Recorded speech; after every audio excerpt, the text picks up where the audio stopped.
मैं एसएन सिंह एक बार फिर से आपका एसएन गुरु यूट्यूब चैनल के ऑनलाइन प्लेटफॉर्म पे हार्दिक स्वागत एवं अभिनंदन करते हैं। डीएलएड थर्ड सेमेस्टर या UP TET, CTET, super TET में भी मापन और मूल्यांकन एक महत्वपूर्ण पार्ट है, एक महत्वपूर्ण टॉपिक है। तो हम चर्चा करेंगे कि मापन क्या होता है, मापन की परिभाषाएं क्या हैं, मापन के सोपान क्या हैं और मापन के चर क्या हैं। तो इनकी चर्चा हम इस क्लास में करेंगे। तो आइए चर्चा करते हैं कि मापन होता क्या है। तो अगर मापन के बारे में हमको जानकारी करनी है तो सबसे पहले हमको ये पता होना चाहिए कि मापन शब्द का जो प्रयोग है वो कोई नया प्रयोग नहीं है। आज हम नए इस जीवन में, इस समय नए रूप में हम कोई प्रयोग नहीं करने जा रहे हैं। मापन शब्द का जो प्रयोग है वो अत्यंत प्राचीन काल से ही होता चला आ रहा है और दैनिक जीवन के विभिन्न क्षेत्रों में भी बहुतायत से किया जाता है। प्रत्येक व्यक्ति अपने दैनिक कार्यों में औपचारिक या अनौपचारिक रूप से, जैसे भी हम कह लें, औपचारिक रूप से या अनौपचारिक रूप से, दोनों रूपों में विभिन्न बातों का मापन करता रहता है। जैसे अगर हम बात करें कि कपड़ा खरीदने आप गए हैं तो वह आपको मीटर में नाप करके देता है। जो दुकानदार होगा वह अपने कपड़े को मीटर में नाप करके देता है। दूध वाले से अगर आपको दूध लेना है तो वह दूध नाप करके देता है, लीटर में देता है। फल विक्रेता के पास अगर आप गए हैं तो फलों को वो तौल के देता है, किलोग्राम में देता है। डॉक्टर के पास अगर आप बुखार दिखाने गए हैं, आपकी तबीयत खराब है, तो वह आपके बुखार को टेम्परेचर में नापता है। एक जो गाड़ी चालक होता है वह अपने गाड़ी के गति को देख करके, जो उसमें गति मापक लगा होता है, उसको देख करके अपनी गाड़ी को तेज या धीमा करता है। बिजली विभाग के जो कर्मचारी होते हैं वो बिजली की खपत मीटर में देख करके पता लगाते हैं कि उपभोक्ता को कितना पैसा देना है। तो ये कुछ दैनिक जीवन के उदाहरण थे और ये मापन के उदाहरण भी हैं। तो हम देखें कि अपने रोज़मर्रा की ज़िंदगी में भी हम मापन का प्रयोग करते आ रहे हैं, लेकिन अब हमको औपचारिक रूप से मापन के अर्थ को पढ़ना है, क्योंकि ये परीक्षा की दृष्टि से एक इम्पॉर्टेंट चैप्टर है। तो मापन होता क्या है, अगर हम इसकी बात करें तो मापन किसी वस्तु, उपलब्धि, अवलोकन, प्रदत्त आदि को अंक प्रदान करना है। किसी वस्तु के बारे में, उसके गुणों के बारे में, किसी व्यक्ति की उपलब्धियों के बारे में, किसी घटना को जो हमने अवलोकन किया उसके बारे में, या जो प्रदत्त है उसको यदि हम अंक प्रदान करते हैं तो यही मापन होता है। इसका जो संबंध होता है वो परिमाण या मात्रा से होता है, अर्थात कितना, यह बताता है कि कोई गुण या विशेषता किसी व्यक्ति या वस्तु में कितना है। 1 2 3 4 5 6 7 8 9 10 कितना है। तो कितना जब बताएगा तो ये मापन होगा। अगर हम शिक्षा के क्षेत्र में मापन के अर्थ के बारे में बात करें कि शिक्षा के क्षेत्र में मापन का अर्थ क्या लगाया जाए, तो एक परीक्षार्थी जो परीक्षा में बैठता है, अपने कॉपी को लिखता है, जो उसने पढ़ा हुआ है, उसने जो तैयारी किया हुआ है, उसका जो वह एग्ज़ाम देने बैठा हुआ है, उसको लिख करके जब वह परीक्षा देता है, उसके बाद उस परीक्षा के आधार पे उसको अंक प्रदान किए जाते हैं। और यही अंक प्रदान करने की प्रक्रिया जो होती है उसी को हम मापन कहते हैं। और यही शिक्षा के क्षेत्र में मापन से अभिप्राय परीक्षार्थियों को उस परीक्षा के आधार पे अंक प्रदान करना ही है। अब हम कुछ मापन की परिभाषाओं की बात करेंगे। तो सबसे पहली जो परिभाषा है स्टीवेंस की, और सबसे मान्य भी परिभाषा है, इसमें कहा गया है कि निश्चित स्वीकृत नियमों के अनुसार वस्तुओं को अंक प्रदान करने की प्रक्रिया मापन कहलाती है। तो निश्चित स्वीकृत नियम क्या है? निश्चित स्वीकृत नियम का मतलब कि अगर हम कपड़ा खरीदने गए हैं तो वह किलो में नहीं देगा, उसके जो निश्चित स्वीकृत नियम है मीटर में नाप करके वह देगा। यदि हम कहीं पे फल खरीदने गए हैं तो वह हमको किलोग्राम में ही तौल कर देगा, ये निश्चित स्वीकृत नियम यही है। अगर हम कहीं दूरी नापते हैं तो हम kilometre, metre, millimetre, centimetre, inch इसमें नापेंगे, ना कि हम दूरी को लीटर में नापेंगे। तो निश्चित स्वीकृत नियम का मतलब होता है कि जिसको समाज ने स्वीकार किया है कि किलोग्राम यदि भार होगा तो हम किलोग्राम में नापेंगे, यदि दूरी होगा तो मीटर सेंटीमीटर में नापेंगे, यदि ताप होगा तो डिग्री सेल्सियस में उसको नापेंगे। तो इस तरीके से जो हमने एक इकाई बनाई है और सारे समाज को उस नियम, उस जो स्वीकृत है वो इकाई स्वीकृत है, और वह इकाई जो स्वीकृत है उसी के आधार पे उस वस्तु, उस गुण की विशेषता का मापन किया जाएगा। अगर हम कह देंगे कि किसी दूरी को मापना हो, हम कह दें कि 500 लीटर दूर, तो 500 लीटर दूर का कोई मतलब नहीं निकल पाएगा, क्योंकि समाज के लोग दूरी को लीटर में नहीं समझ पाएंगे। अगर आप कहेंगे कि 500 मीटर दूर तो वो समझ जाएंगे, 500 किलोमीटर दूर तो वो समझ जाएंगे।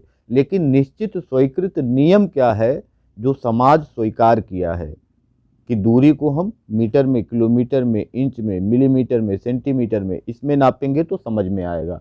और अगर आप उसको दूसरी किसी इकाई में व्यक्त करेंगे तो लोगों को समझ में नहीं आएगा। तो स्टीवेंस के अनुसार वही कहा गया है कि निश्चित स्वीकृत नियमों के अनुसार यदि वस्तुओं को अंक प्रदान किया जाए तो ये जो प्रक्रिया होती है उसी को मापन कहते हैं।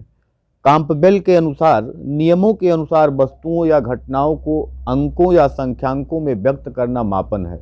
नियमों के अनुसार यहाँ भी इन्होंने लगा दिया कि जो नियम है, नियम के अनुसार जो समाज स्वीकार करता है, जो नियम के अनुसार समाज चलता है, उस पे ही हम वस्तुओं घटनाओं को अंक या संख्यांक में व्यक्त करते हैं, तभी वह माना जाएगा और तभी वह मापन होगा। करलिंगर ने भी परिभाषा दिया है, तो करलिंगर के अनुसार है मापन नियमानुसार वस्तुओं या घटनाओं को संख्या प्रदान करना है। मापन नियमानुसार, नियमानुसार हर जगह लगा हुआ है, बिना नियम के ही अगर हम मापन करेंगे तो पता चलेगा वही कि दूरी को हम लीटर में माप रहे हैं, दूध को हम किलोमीटर में माप रहे हैं।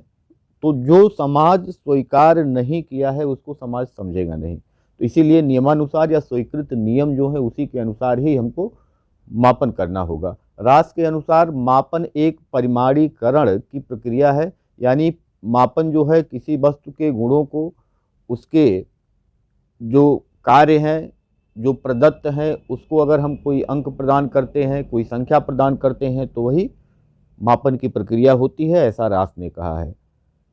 हेल्मस्टेडटर ने के अनुसार मापन को किसी व्यक्ति या वस्तु में निहित किसी विशेषता की मात्रा का आंकिक वर्णन प्राप्त करने की प्रक्रिया के रूप में परिभाषित किया जाता है। हेल्मस्टेडटर ने कहा कि मापन को किसी व्यक्ति या वस्तु में निहित किसी विशेषता, यानी कोई किसी व्यक्ति में कोई विशेषता हो, किसी वस्तु में कोई विशेषता हो, तो उसकी जो मात्रा है, उसका जो आंकिक वर्णन होता है, ऐसी प्रक्रिया को ही हम मापन कहते हैं। तो परिभाषाएं आपके एग्जाम में हूबहू पूछी जाती हैं, परिभाषा दे करके पूछा जाता है कि ये किसकी परिभाषा है। तो परिभाषा को आपको याद करना है, आपको रटना है।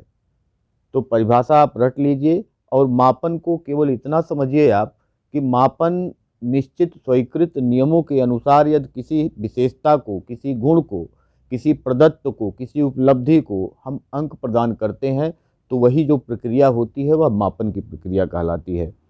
आगे अब हम देखेंगे कि मापन के सोपान कौन कौन से होते हैं, मापन के चरण कौन कौन से होते हैं। तो मापन के सोपान की अगर हम बात करें तो मापन का पहला जो सोपान है या पहला जो चरण है वो गुणों की पहचान करना। गुणों की पहचान करना यानी हम किस गुण का मापन करना है, हमको सबसे पहले हम उसकी पहचान करें। किसी व्यक्ति या वस्तु में या घटना में जो मापन हमको करना है उसका पहले पूर्ण रूप से हम पहचान करें कि वो है क्या। तो जब हम पूर्ण रूप से अध्ययन करेंगे, उसका अवलोकन करेंगे, उसकी आवश्यकता क्या है इसकी पहचान करेंगे, उसकी विशेषता क्या है इसकी पहचान, यानी एक हम जो है परिसीमन तैयार करते हैं। जब उसको हम पूर्ण रूप से पहचान लेते हैं, उसकी गुणों को, उसकी विशेषताओं को, तब मापन संभव होता है। बिना उस गुण को पहचाने हम मापन कर ही नहीं सकते हैं। जिसका हमको मापन करना है उस गुण के बारे में ही अगर हमको नहीं पता है तो इसका मतलब हम मापन नहीं कर सकते हैं। तो सबसे पहला जो चरण है वो गुणों की पहचान करना है। नंबर 2 पे आएंगे तो गुणों को परिभाषित करना। अब जो गुण हमने समझा, जिस गुण को हमने पहचाना, जिस गुण का हमको मापन करना है, उसको हम परिभाषित करेंगे, यानी उसकी जो परिभाषा होगी, परिभाषा को हम समझेंगे और उसके आधार पे मापन किया जाना है उसको हम समझने का प्रयास करेंगे। यदि हमको मान लीजिए जैसे समायोजन का मापन करना है, तो समायोजन किस क्षेत्र में, समायोजन का क्षेत्र कई हो सकता है, किस क्षेत्र में हमको समायोजन करना है उसको हमको परिभाषित करना होगा। तीसरे चरण में अगर आएंगे तो देखेंगे कि गुणों को इकाई के रूप में व्यक्त करना। हमने क्या किया, सबसे पहले गुणों की पहचान की, गुणों को परिभाषित किया और उसके बाद अब गुणों को इकाई के रूप में व्यक्त करना।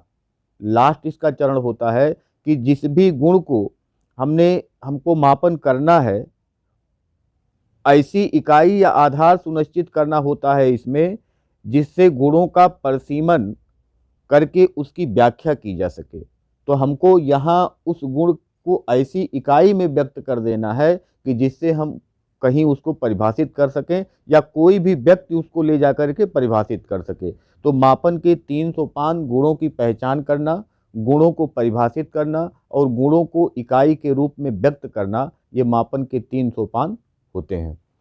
इसके आगे मापन के चर क्या होते हैं उसके बारे में हम चर्चा करेंगे। तो मापन के चर के बारे में अगर चर्चा किया जाए तो मापन का चर होता क्या है। सबसे पहले हमने पढ़ा कि मापन का अर्थ क्या होता है, मापन की परिभाषा क्या होती है और मापन के सोपान क्या होते हैं। अब मापन हम किसका करते हैं इसके बारे में अध्ययन किया जाए तो मापन हम किसका करेंगे, तो मापन हम चरों का करेंगे। तो चर क्या होता है उसको समझें। किसी प्राणी, मनुष्य या वस्तु की वे विशेषताएं जो मापन योग्य होती हैं। किसी प्राणी में, किसी मनुष्य में, किसी वस्तु में ऐसी विशेषताएं जिसका मापन किया जा सके उन्हें ही चर कहते हैं। कोई चर वह गुण या विशेषता होती है जिसमें समूह के सदस्य परस्पर कुछ ना कुछ भिन्न होते हैं। जैसे अगर हम एक समूह को ले लें तो उसमें जितने सदस्य होते हैं वो चाहे लंबाई में अलग होंगे, चाहे भार में अलग होंगे, चाहे बुद्धि में अलग होंगे, चाहे आर्थिक स्थिति में अलग होंगे, चाहे वो शैक्षिक स्तर में उनके अंतर होगा। मतलब तमाम ये स्थितियां हैं जिसमें उन समूह के सदस्यों में अंतर आ सकता है। तो ये जो समूह में अंतर जिसके कारण आता है, उसके सदस्यों में जिसके कारण अंतर आता है, जैसे भार, लंबाई, बुद्धि, आर्थिक स्थिति, तो इसी को हम चर कहते हैं। यानी जिसका मापन हमको करना होता है, जिसके आधार पे हम विभिन्नता का पता लगाते हैं, जिसके आधार पे हम समूह को वर्गीकृत करते हैं, उसी को ही हम चर कहते हैं। तो चर का मतलब कि मनुष्य के अंदर विद्यमान वो विशेषताएं जो मापन योग्य होती हैं, जिसका हम मापन करते हैं, उन्हें ही चर कहा जाता है। तो चर के प्रकार के बारे में अगर हम चर्चा करें तो चर के 2 प्रकार, मुख्यतः 2 प्रकार होते हैं। एक गुणात्मक चर होता है और एक मात्रात्मक चर होता है। गुणात्मक में जैसा कि गुण लगा हुआ है, तो प्राणियों एवं मनुष्यों में कुछ ऐसे गुण या विशेषक होते हैं जिन्हें अनुभव किया जा सकता है या समझा जा सकता है। बहुत सारे गुण ऐसे होते हैं, बहुत सारे विशेषताएं ऐसी होती हैं जिसको अनुभव किया जाता है या समझा जा सकता है, परंतु उनका यथेष्ट मापन संभव नहीं है। यानी एकदम फिक्स जो सही सही वस्तुनिष्ठ मापन उनका नहीं किया जा सकता। जैसे रंग हो गया, रूप हो गया, जाति हो गया, धर्म हो गया, इसका हम वस्तुनिष्ठ रूप से मापन नहीं कर सकते। जिन गुणों का उपयोग समूह निर्माण में किया जाता है, जैसे हम पुरुष और महिला में बांट दें, बालक और बालिका में बांट दें, शहरी और ग्रामीण में बांट दें, शैक्षिक स्तर के आधार पे हम उनको बांट दें, तो ये जो कला, विज्ञान, गणित, वाणिज्य में हम जिस बांट दें, तो ये जो समूहों का वर्गीकरण हमने किया, इसके जो आधार हैं वो गुणात्मक चर हैं। इसके जो आधार हैं वो गुणात्मक चर हैं। तो रंग, रूप, जाति, शिक्षा का स्तर, शिक्षा के समूह, जैसे स्ट्रीम, कला है, विज्ञान है, गणित है, साइंस है, वाणिज्य है, तो इसके आधार पे यदि हम समूहों का वर्गीकरण करते हैं तो ये गुणात्मक चर होता है। दूसरा मात्रात्मक चर उसे हम कहते हैं कि जिसका ठीक ठीक हम मापन कर सकें, ठीक ठीक हम मापन कर सकें। जैसे लंबाई, तो लंबाई है या नहीं है इसका हम, या है तो कितना है उसका ठीक ठीक मापन कर सकते हैं। चौड़ाई, भार, चाल, उपलब्धि प्राप्तांक, विद्यार्थियों की संख्या आदि ये ऐसे कुछ चर हैं जिनका हम एकदम सही सही मापन कर सकते हैं, उसमें किसी भी प्रकार का कोई अंतर नहीं आएगा। अगर किसी लंबाई को हम जितना नापते हैं उतना दूसरा कोई नापेगा तब भी उतना रहेगा। किसी भार को हम तौलते हैं जितना है तो दूसरा भी तौलेगा तो वही भार आएगा। तो इसका मतलब कि जिसको हम अंक के रूप में सीधा सीधा प्रदान कर दें और उसमें किसी प्रकार की भिन्नता ना पाई जाए, तो ऐसे जो चर होंगे उसको हम मात्रात्मक चर कहेंगे। अब मात्रात्मक चर में भी दो प्रकार के होते हैं, एक सतत चर होता है और एक असतत चर होता है। सतत चर को निरंतर चर भी कहते हैं। ये ऐसे चर होते हैं जिसमें निरंतरता बनी रहती है। निरंतरता का मतलब वो कंटिन्यू होते हैं, लगातार होते हैं। दो मानों के बीच में बहुत सारे बिंदु होते हैं। जैसे कि लंबाई अगर हम नापते हैं तो लंबाई 3.03 भी हो सकता है, 3.3 भी हो सकता है, 3.8 भी हो सकता है, 6.9 भी हो सकता है। यानी किसी भी अंक को वह एक्सेप्ट कर ले। सतत चर का मतलब किसी भी अंक को एक्सेप्ट कर लेगा तो वो सतत चर होगा। जैसे दशमलव मानों को भी वह एक्सेप्ट कर लेता है, दशमलव मानों को भी वह ज्ञात कर लेता है। तो ऐसे जो चर होते हैं वो सतत चर कहलाते हैं। लेकिन जब हम असतत चर की बात करेंगे तो उसमें दशमलव में संख्या नहीं आएगी। जैसे हम कहें कि कक्षा में विद्यार्थियों की संख्या, उसमें कहीं से भी दशमलव नहीं आएगा। किसी गांव की जनसंख्या, तो हम ये थोड़ी कहेंगे कि किसी गांव में 3.5 लोग हैं, 8.5 लोग हैं, 8,503.2 लोग हैं, ऐसा तो हम कहेंगे नहीं। तो जो एकदम पूर्णांक में आता है वो असतत चर होता है, और जो दशमलव संख्या में भी आता है वो सतत चर होता है।